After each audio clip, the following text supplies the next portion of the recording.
Hello, hello, fellow cartographers. I am here with an update on kind of a preview of what I plan to release in this November 1st release. And it's not going to be symbols, um, asset symbols. Um, and that is because what I wanted to do was kind of hard to accomplish with symbols, and that would be farmland. That is one feature that you could see very clearly from satellite footage, at least zoomed in to a relevant degree. Um, Google Earth, you could very clearly see the indication of farmland, the colors, the patterns. That was hard to accomplish with symbols because you can't paint over symbols. That dark, shaded uh, area is what gives my mountain assets their features and their contours. Um, and black farmland is not that appealing unless I don't know, maybe you're in a dark, creepy fantasy setting, and that would be fine. But so for me, I decided I would try it with brushes, and it was working out actually quite well. You have a lot of control with brushes, with the opacity, with the brush size, and the velocity. The only thing you can't do is really rotate the brushes, but I think with farmland we could probably get away with not having to rotate. I can make some diagonal um, and some circular brushes. I wanted to make a rectangular brush like you see in the thumbnail here, but it appears that Wonderdraft forces it to a square. That's not that big of a deal. You can make two squares to make a rectangle. And that is the brush right there. That is the farmland brush. And it's like, it doesn't look that great there. One, the scale's way too high. And keep in mind, these are not something that you would probably use for a world map level, unless you're just hinting at suggested features. Like this area is farmland, you could use it in that sense. But if you're going for satellite topography accuracy, you would see this stuff when you're zoomed in more to a state, valley, regional level, and that's kind of what I will be using these for. But let's get to it. Let's make some farmland. Well, first let's take my. If you notice here, this is my tree assets, my realistic trees. If you put those PNG files into the brush folder in Wonderdraft, you actually get brushes that are in the shape of the trees. It's kind of neat for quick planning instead of symbols. I use this for, okay, I want my forest here, I want a forest here, and here. That's what I use to kind of rough outline. And then you could always go from there to placing the symbols. And I also like the texture that it adds underneath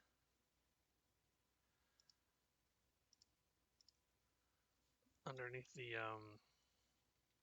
trees and the forest assets. That's kind of neat to have that darker vegetation underneath it. That works pretty well. But anyway, I'm just gonna set some up here that looks a little better than having no features.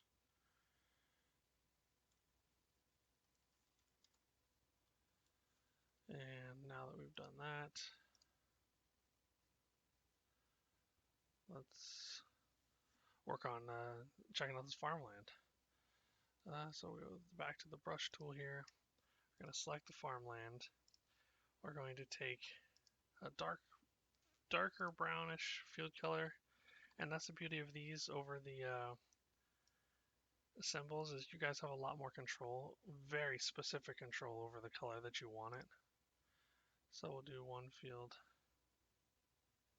we'll do two fields, three fields. Let's off center this one, four fields.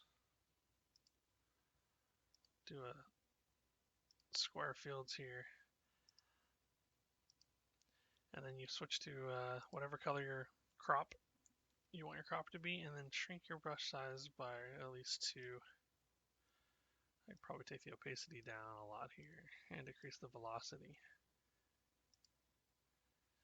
So with the brush opacity decreased, you could always click a couple times to get it as darker or as light as you want. And don't be afraid to overlap a little bit. If you notice in satellite footage, there'll be areas of crops that are a lot darker. Maybe they are getting more water in that particular area. So it's okay to have rows like this right here that is darker. But it is quite simple, really. That's all you have to do. You can go with some larger, actually let's make this more solid, so you can just do a paint. If you don't want to have the rows of the dirt in the dirt, but you just want the rows in the crops, you could do something like this, which is going to be, that'd be more, I forgot to shrink the brush on those. That'd be more like grain or wheat fields. And yeah, you can do whatever you want to. You could lighten the crop color, you could darken the crop color. Maybe this is alfalfa hay, so it's a little more green. But you can get any textures that you're going for, which is kind of neat. And I'll be playing around more with the brushes as well, seeing what we could do. Another thing I've been playing with is land texture. This is kind of off the topic of farmland right here, but I figured I'd throw this in since I'm getting this update out. Land textures. So let's say that, let's get this up here and let's get the opacity up. Let's say we got, there we go. See there? Voila. It's not quite as defined and not as large dominant features as the mountain assets, but it does give a little bit of texture, and you can play around with how much you want those to stand out. And you keep painting over them, and it kind of dumbs them down a little bit. You could play around with the opacity and stuff, and let's see if there's more rocky, sandy area up here.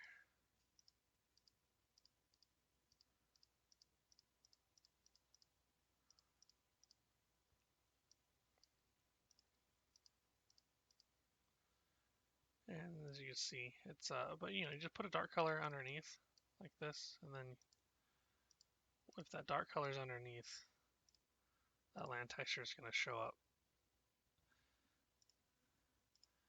If it's not underneath, it doesn't show up as much, as you can see here. Very, very subtle. But that's it. That's what I'll be working on here in the next probably couple releases. I might stick with brushes. Let me know if that's something that you guys want.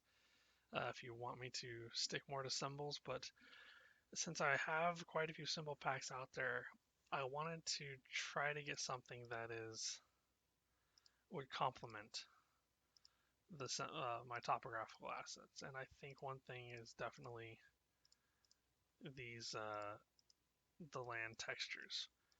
You could put these underneath the mountains or around the edges of the topographical assets, and I think that would help kind of give texture without having to painstakingly paint all of that, which I think would be helpful for everybody.